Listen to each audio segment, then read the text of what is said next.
Have you ever had one of those brilliant strategies that just kind of fizzled out? Yeah, you're not alone.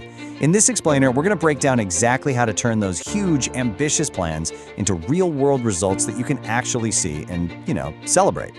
Okay, so I want you to think about your biggest goal right now.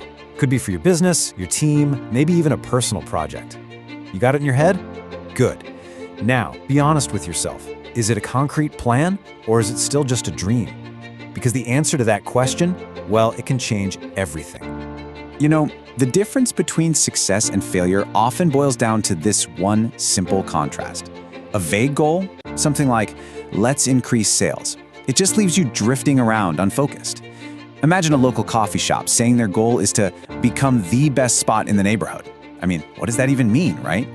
But a measured goal, like increase repeat customers by 15% this quarter, suddenly gives you real direction. It's like a compass that shows you exactly how much progress you're making. And that leads us straight to one of the biggest pitfalls for any project, what we call the strategy execution gap. It's that super frustrating space where all these great ideas just seem to fall apart because they're not connected to any real action. So right now, we're going to build a bridge across that gap. This right here, this is the crucial step. It's all about translating the abstract language of strategy, things like improve customer satisfaction, into the concrete language of measurement. For our little coffee shop, that means turning be the best spot into things we can actually count. That simple act of translation is what makes a plan real. And the single most important tool we have for making this translation happen is the KPI. That stands for Key Performance Indicator. So let's really break down what that actually means. The best way to think about KPIs is to picture the dashboard in your car. Seriously, they aren't just a bunch of random numbers. They're very carefully chosen indicators that tell you if you're on the right track, how fast you're going, and hey, maybe you need to refuel your efforts. They are literally the vital signs of your strategy. I love how this lays it all out so clearly. It's a path. You start with your big picture strategy. For our coffee shop, that's become the go-to spot. That's your destination. Then you create a detailed action plan, like improve our service speed. That's your roadmap. And then you set specific, measurable KPIs, like reduce average customer wait time to under 3 minutes. See? Those are the mile markers that prove you're actually moving forward.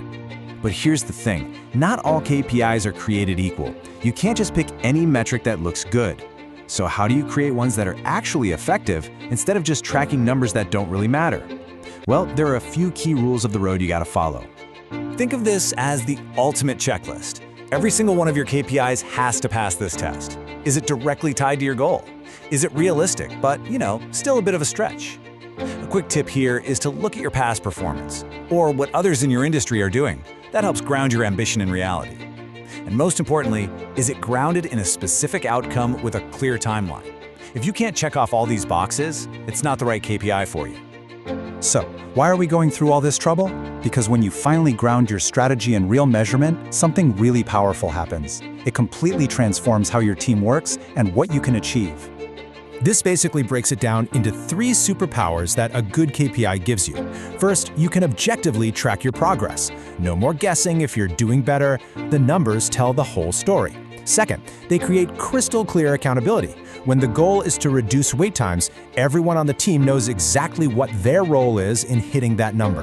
And third, and this might be the most important, they act as an early warning system, giving you the hard data you need to adjust your plan before it's too late. Okay, so now you have the framework. You see how to connect your biggest, grandest vision to your daily results. Let's bring this all home. It is time to take action. If you only remember one thing from this whole explainer, let it be this idea right here. Measurement is what gives your strategy a heartbeat. Without it, your plan is just a static document sitting on a server somewhere. But with it, it becomes this living, breathing guide that powers every single action your team takes every single day. So I'm going to leave you with this question to take back to your team and your work. Forget everything else for just a minute and ask, what is the single most important number that will tell us if we are winning? Find it, track it, and then just watch your strategy come to life.